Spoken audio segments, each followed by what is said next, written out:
Hello everyone and welcome to another high elo game of Age of Empires. Today the clouds part to reveal the lush grasslands of Arabia as we witness a battle between Hearttt the red Celt and Daniel the blue Byzantine. Now as the players explore their immediate surroundings, herd their herdables, and try to go up to Feudal as fast as possible, let's take a look at the respective civ matchup we'll be watching today.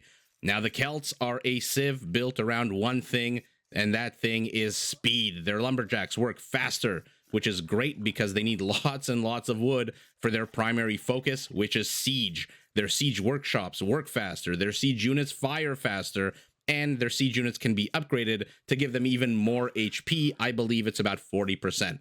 Now, leaving aside siege for a moment, their infantry is also pretty well endowed, with all infantry units moving faster, and their unique unit being the Woad Raider. Now, as the name suggests, this is a fast-moving, hard-hitting infantry unit that's designed for speed with a small attack bonus against buildings. Now, before I move on to the opponent, Byzantine civilization, one final word: a quirk of the Celt civilization.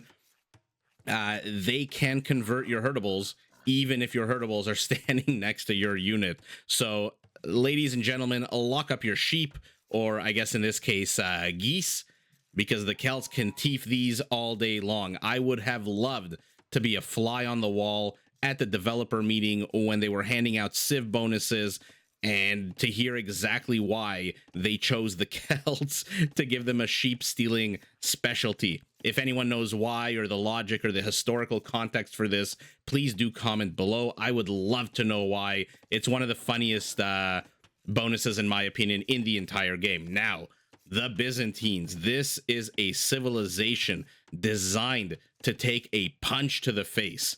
Their structures have more HP from the start of the game to the end. So now in Dark Age, they have 10% more. You'll take a look, instead of the usual 2,400, the town center is at 2,640, and it goes up 10% in Age, all the way up to 40% in Imperial. They get Town Watch and Patrol for free, so they can see you coming a mile away, and their monks heal their units twice as fast.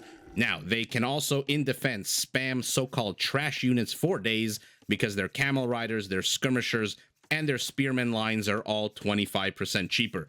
Now, like the Koreans, which are technically classified as a defensive civilization, all these amazing features that make them tough to beat can also be used in an offensive capacity. You know, you can entrench yourself outside of your enemy's base, and God help your enemy trying to take down your buildings with extra HP as you overwhelm them with skirmishers, as I said, spearman line and the camel line. Now, the unique unit of the Byzantines is the Cataphract, which is a heavy cavalry unit with an attack bonus against infantry. So, as if our Celt player, whose specialty is infantry, didn't have enough to worry about with Cataphracts being an option, the Byzantine player can actually upgrade the Cataphracts beyond elite to give them extra trample damage and another +6 against infantry. Now, in case I didn't mention it, Cataphracts already come with a good bonus against infantry. I believe it's +9 for the base model, +12 for the elite.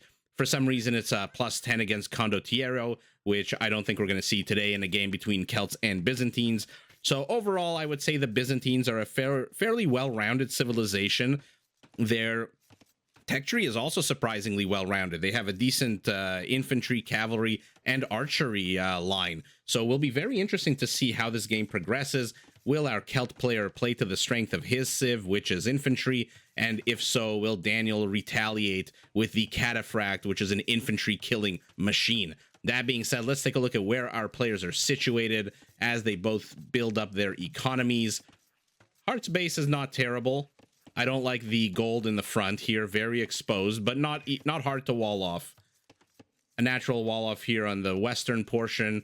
The north and the east are the biggest obstacles here, but he's already halfway walled the eastern portion of his base. I love that his stone is in the back. Hopefully we'll get to see some Celtic castles in this game.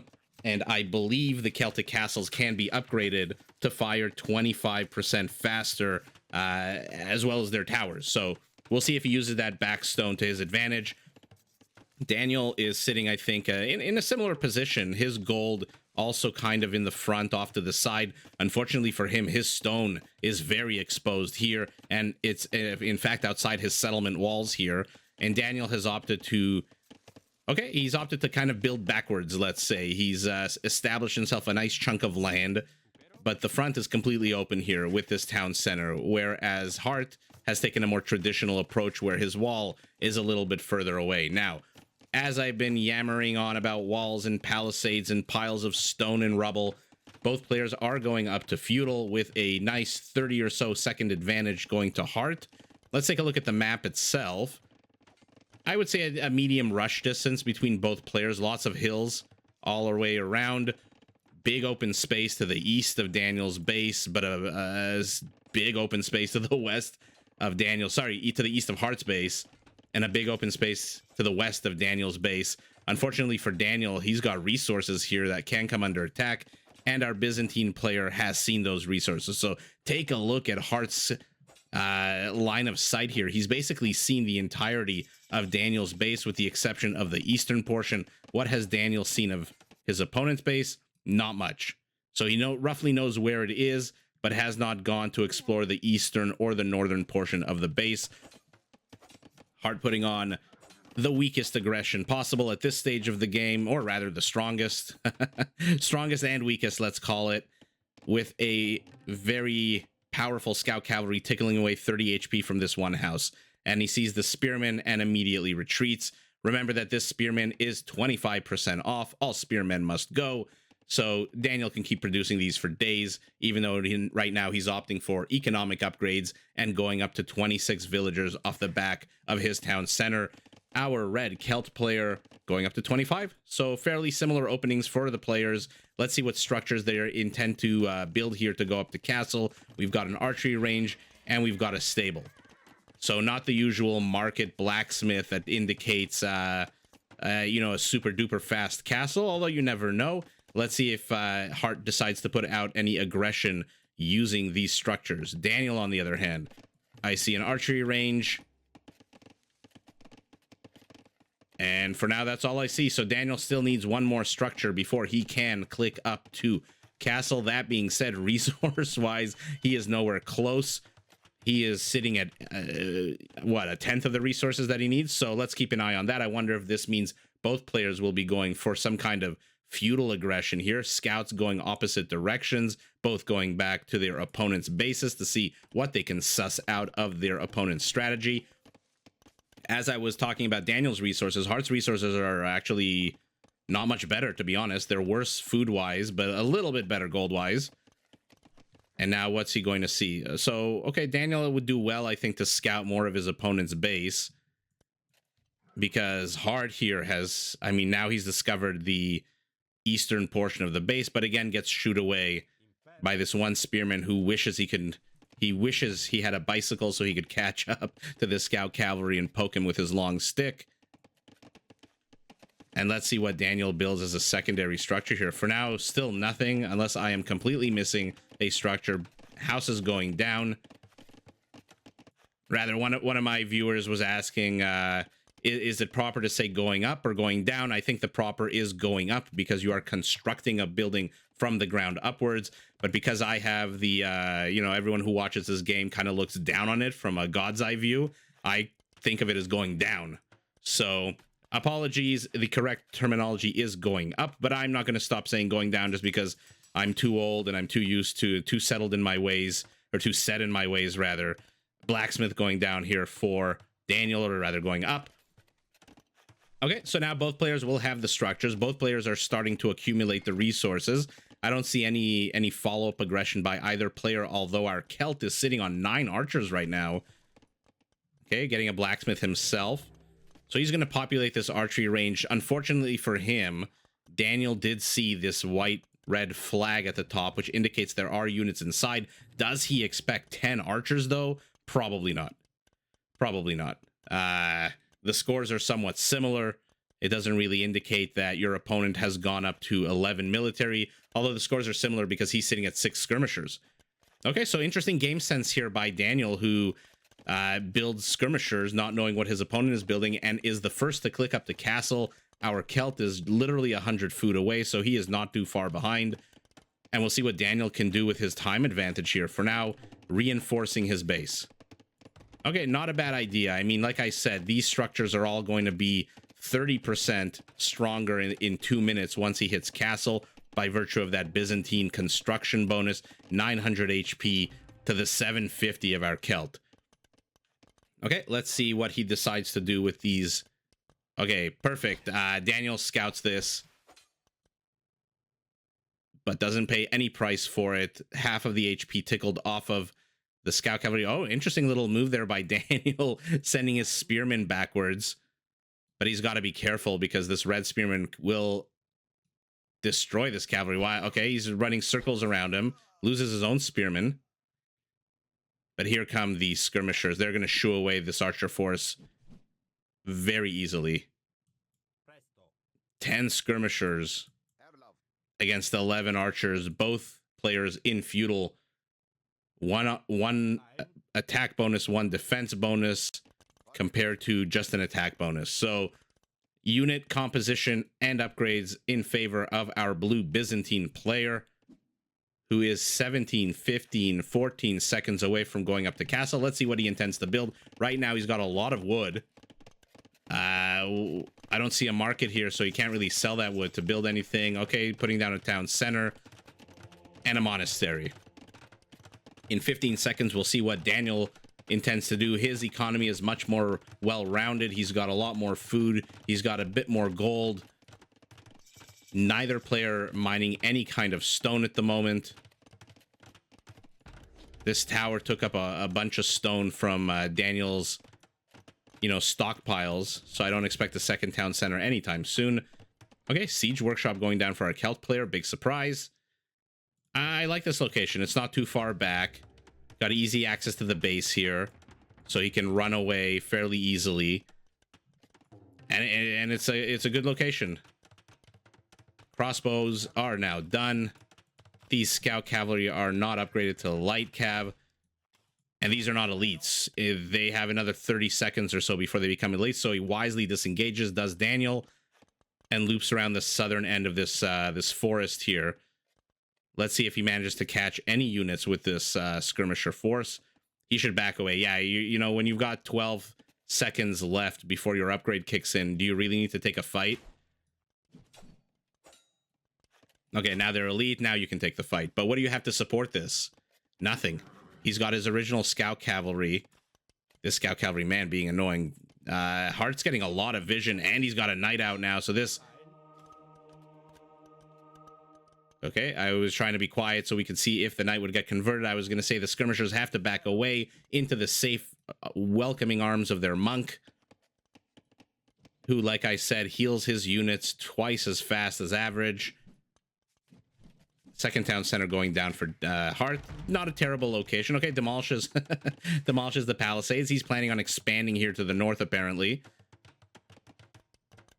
And what do we have? A stable going down. Okay, yeah. So I think Daniel realizes he needs some kind of protection for these elite skirmishers, because now you're in castle, and now you got the mangonel out. You know, if you're playing the Celts, you're not going to be dealing with just pure crossbows. So you need some kind of melee unit, some kind of tanky defensive unit to help you protect your skirmishers. But will Hearttt even give him the opportunity? Another siege workshop here in a... I'm going to zoom out. What do we call this? A kind of a forward position. I mean, it would have been better maybe here. This is still pretty far, but it's not really producing anything. For some reason, Hearttt is producing out of the furthest siege workshop he can. But here come two villagers. Does not have enough stone for anything. We'll see what they plan to produce, or if they're just here to repair the mangonel. Brilliant move here, outpost. He's going to see everything. Let's take a look at his vision once this completes. Okay, not much change. It didn't really accomplish much. Okay, but as I say that, he gets town patrol, or town watch rather, and that site increases exponentially. And remember, Byzantines get this for free. So that, like I said, they can see you coming a mile away. What is this? We've got a little standoff between a spearman and a badly damaged scout cavalry. I mean, again, what is Daniel planning on doing about this? Let's take a look. He's got 16 elite skirmishers. He's got going up to 5 knights. I don't know that 5 knights will necessarily be able to get this. I mean, you have to assume, right, that 1 or 2 of these mangonels will land an attack ground shot against these knights. Okay, Daniel catches some reinforcements, which is very nice. But I don't think even 6 knights, okay, maybe. If this was 10, I'd be happier for Daniel's sake. But okay, he sees the villagers, but he's got to be careful here. Oof. For now, both players really just circling each other. Why did he disengage the mangonels? Okay, Lucky Tower here gets 1 hit, but wow. In case you didn't know what Daniel just tried to do, he tried to bait out the crossbows and the mangonel with his knights to the north here. And as they moved, I think his knights were going to charge down the eastern flank, but then he saw his opponent's movement and then changed completely with the knights coming in from the north. And let's see what he can do here. I mean, we've got 16 elite skirmishers, 8 knights. They should clear up this. I think that's enough to clear up this force here, although it does have the high ground. My God, does it have the high ground. Okay, sees the structures, decides to engage into those instead, while the front of his base just gets demolished systematically by these mangonels.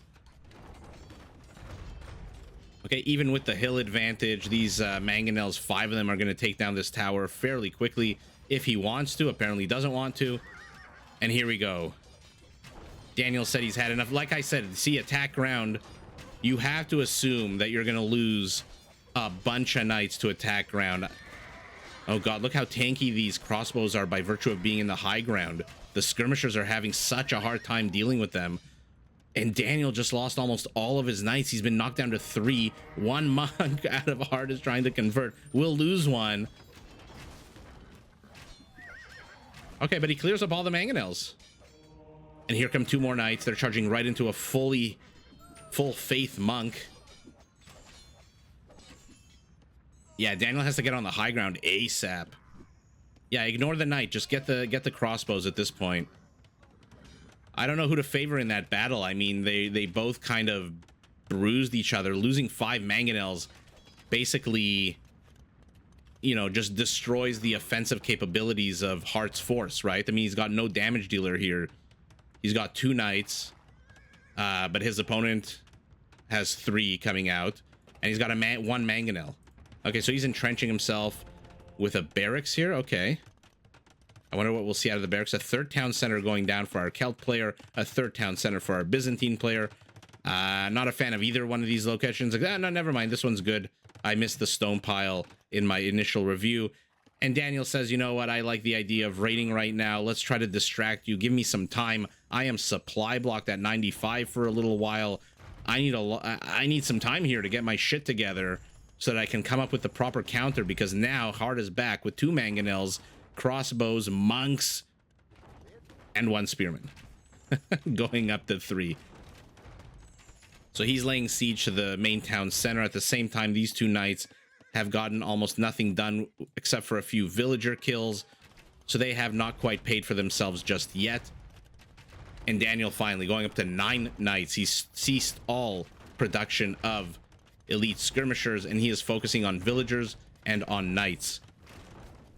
And what production facilities is he sitting at? Okay, 4 stables. Okay, so he'll be able to overwhelm this. The first time didn't quite work out for him.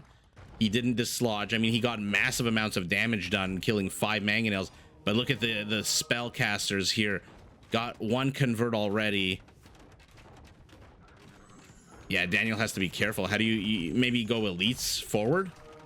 Yeah, look, every time he tries to rush in with the knights, those red triangles come down. Yeah, here, perfect. You have to go in with the elites.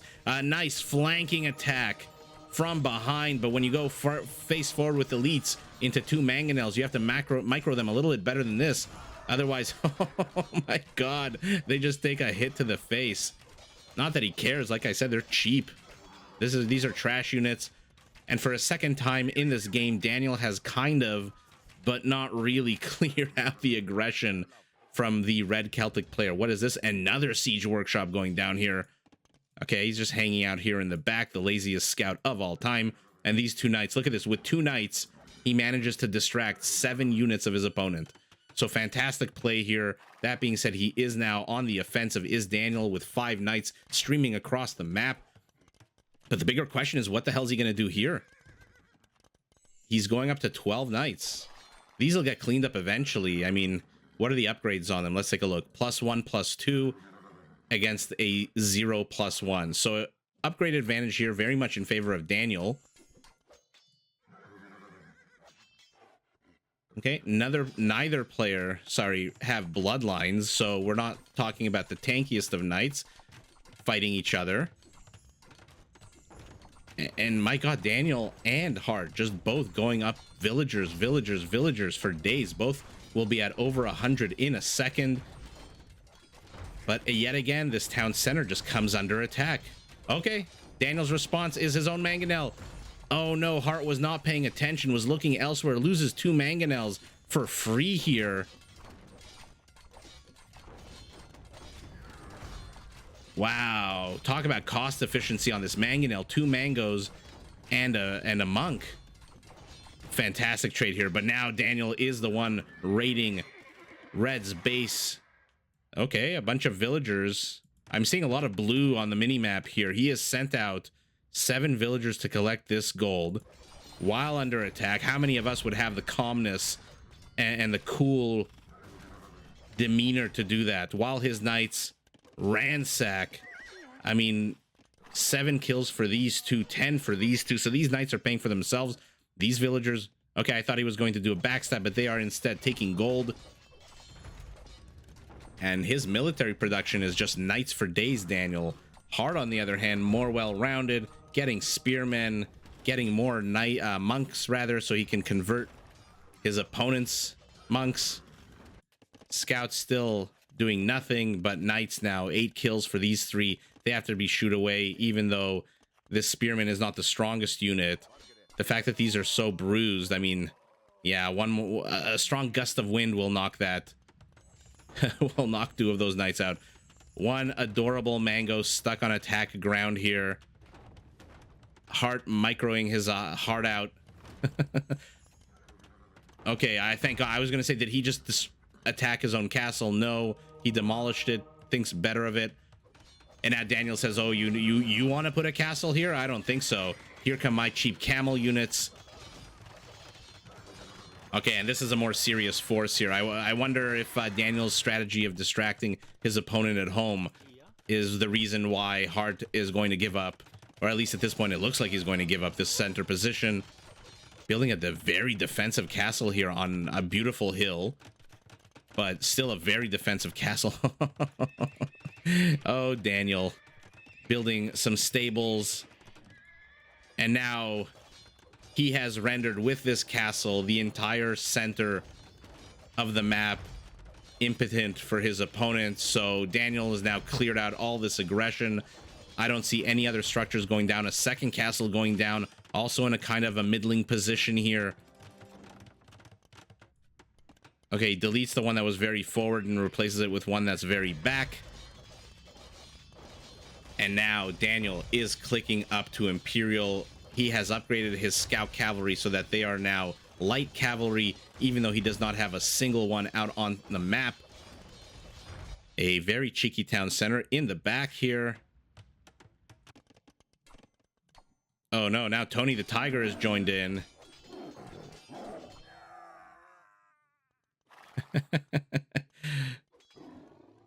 Oh, and he bites the dust. Okay, so Daniel here has found himself the stone that he needs in the front of the base, which is, I think, the stone that I was talking about in the beginning of the game being very exposed. But now he's got a castle to defend it, so I don't know why Hearttt is building units here. I mean, they're not going to do anything with a castle here. I get that you want to produce, but maybe from a different location. And now Daniel is raiding to the north as well, sees the town center under construction. Nothing being produced out of these stables just yet. And both players sitting on a relatively low military count. Both of them sitting at a very healthy villager count. 124 for our red Celt, 131 for our Byzantine. And here we go. Here come the Woad Raiders. They are just so far. 1.38. They are, by the way, the second fastest infantry unit in the game, after the Elite Eagle Warrior with Squires. So take that little factoid in case you're ever on Jeopardy and there's an Age of Empires category. Another defensive castle going down for Hearttt. He is expecting a lot of raids. Another town center. He couldn't complete the one in the north. Is he really going just pike? Yeah, he's going up to 22 pikemen. Okay. We'll see what he intends to accomplish with that. Another castle for Daniel. I love this position. Basically sandwiching this entire middle portion, giving him the freedom to attack elsewhere while these two castles take these buildings down. Now, they won't take them down super fast, but they don't really have to because, you know, nothing's being produced out of here. So he's basically passive attacking these castles. Both players finally an Imperial at the 43-minute mark of the game. Interesting castle location here for our Blue Byzantine. And now we've got the pretty boys are out. Cataphracts.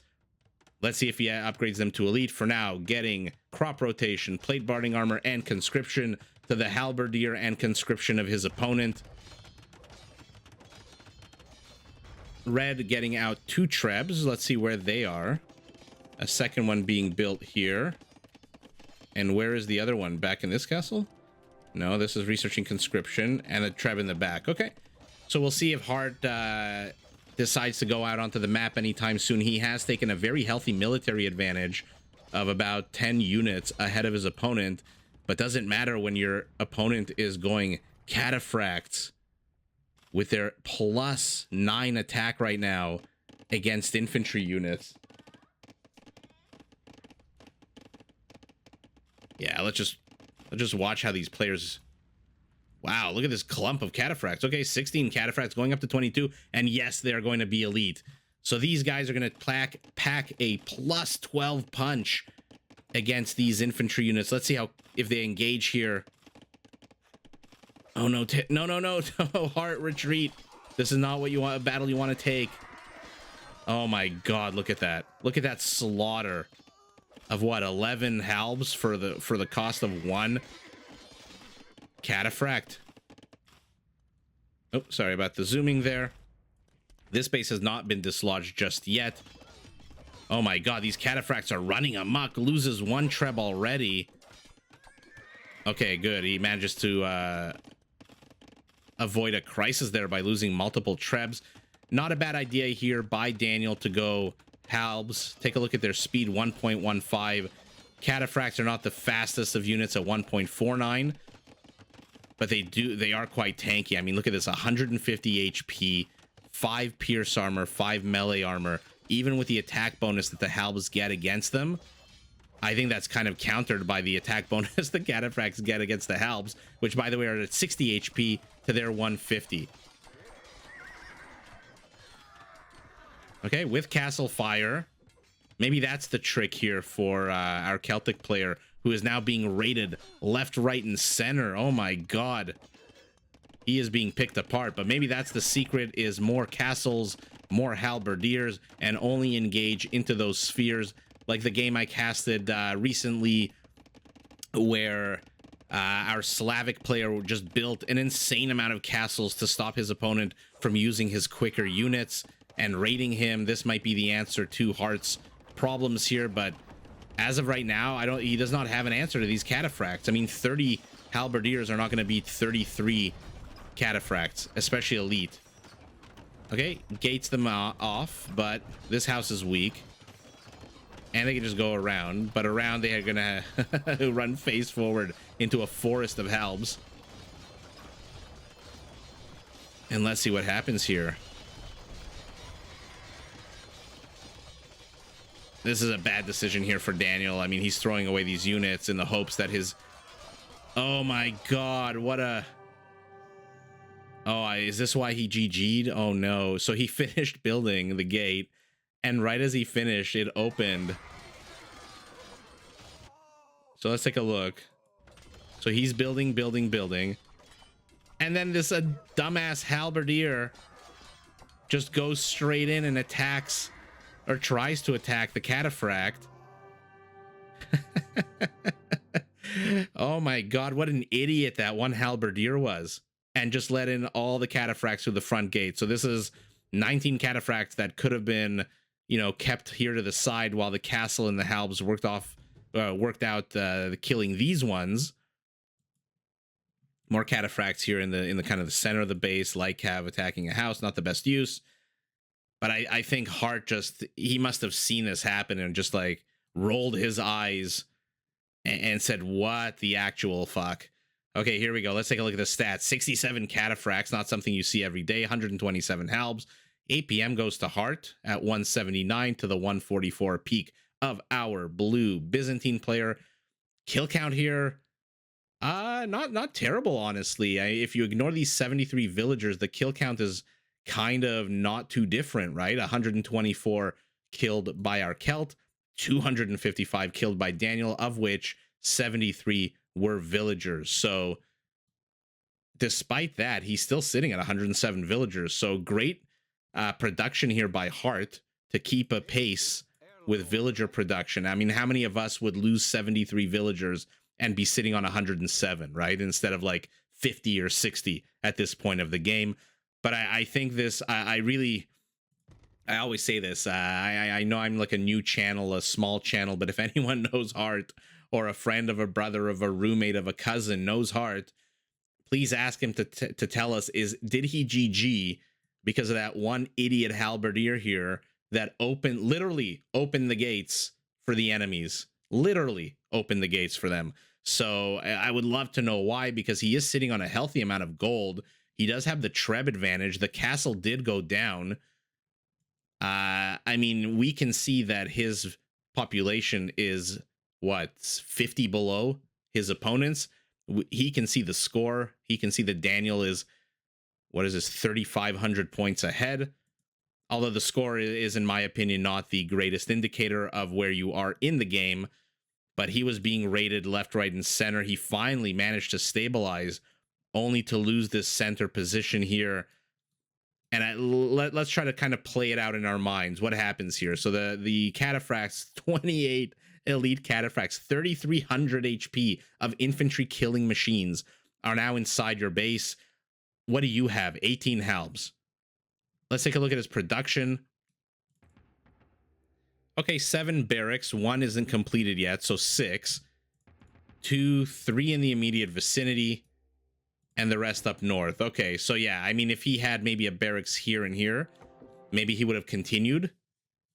But as things stand right now, wow, first of all, amazing play here by our Byzantine to hold this one area, this choke point, this contested piece of real estate for as long as he did against 5 mangonels nonetheless. And then brilliant move here to put castles on either side of Heartt's construction, because like I said, that freed him up from needing to focus on demolishing the buildings to a more passive approach where the castles could attack those while he was free to raid. And what a hold here by Daniel, and he holds just long enough until he himself can explode all over the map. Let's take a look at his production. Still sitting on those 5 stables. And only 2 stables up here. Okay, so not the greatest of production, but just enough. You know, 43 military count still beats 22, if my math is correct. And overall, what a hard-fought game by both players. Multiple areas of attack, multiple focus points. They needed to micro and macro so well. Hilarious dumbassery here by that one halberdier to let blue into his base, and that earns Daniel the W. And my god, GG to both players. Did you enjoy this video? Check out these other clips and make sure to subscribe and enable notifications so that you're notified of my latest uploads.